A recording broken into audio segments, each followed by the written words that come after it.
Hi guys, welcome back.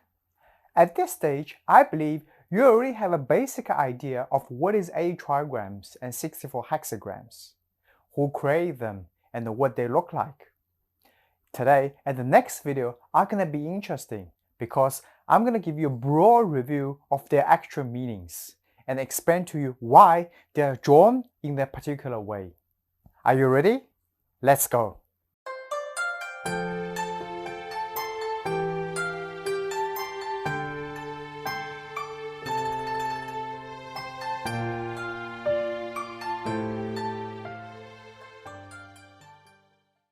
If you have been following my videos and are meticulous enough, you probably notice there's a missing part between Yin, Yang, and 8 trigrams, which I haven't talked about.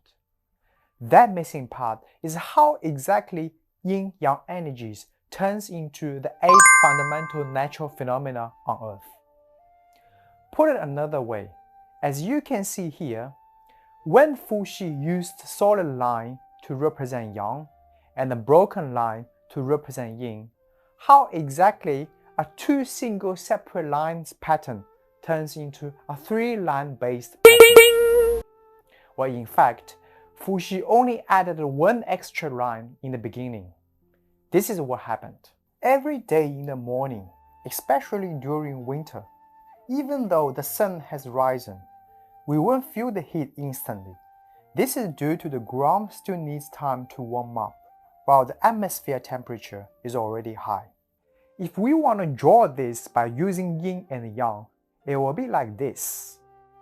While the upper solid Yang line means the atmosphere is warm, while the bottom broken Yin lines means the ground is still cold.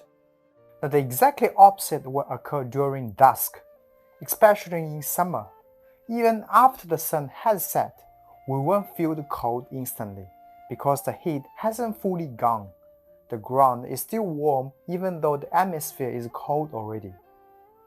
We can draw exactly opposite to the previous one, with upper cold and the bottom warm. Now there are still 2 patterns left. As perceptive as you are, you probably guess what they look like. Yes, it's during the midday and the midnight, when we feel the hottest and the coldest relative to the other time of the day. And we express them by using double solid Yang line and a double broken Yin line. Now, these 4 patterns are actually another use of Yin and Yang. They represent the whole process which everything in the universe will go through.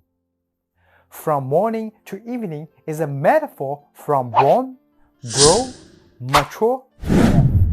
Just like a flower, sprouts in spring, blooms in summer, fruits in autumn, and withers in winter.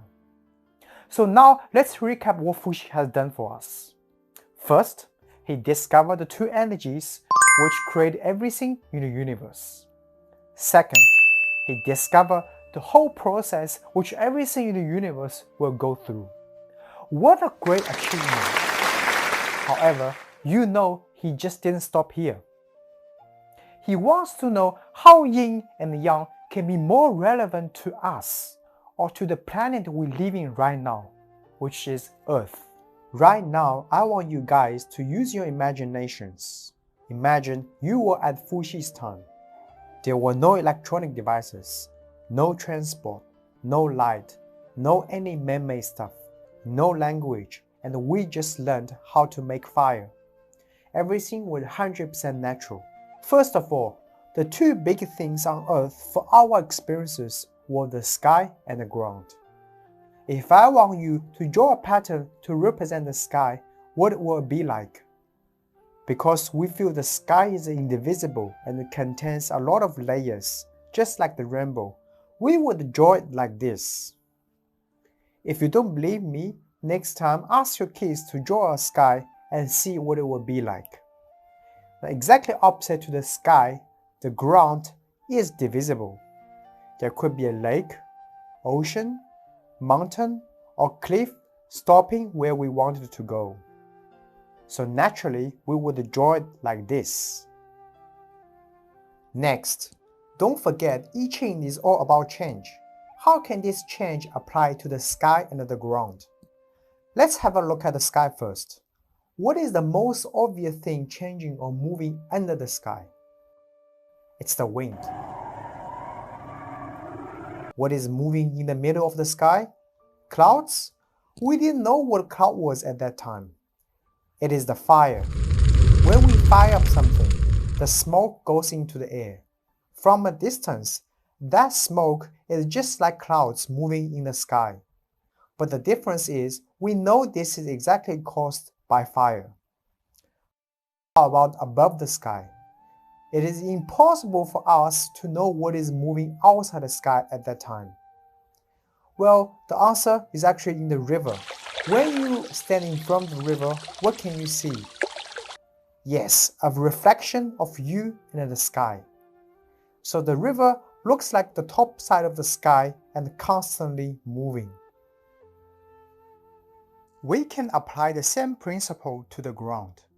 What is the big thing moving above the ground? Obviously, it is the mountain. The movement speed can either be fast or slow, depends on the activity of the earth crust. What is moving on the ground? There are a lot of things moving on the ground. Animals, plants, or we, humans. But there is only one thing which has the strongest influence on Earth. That is the water.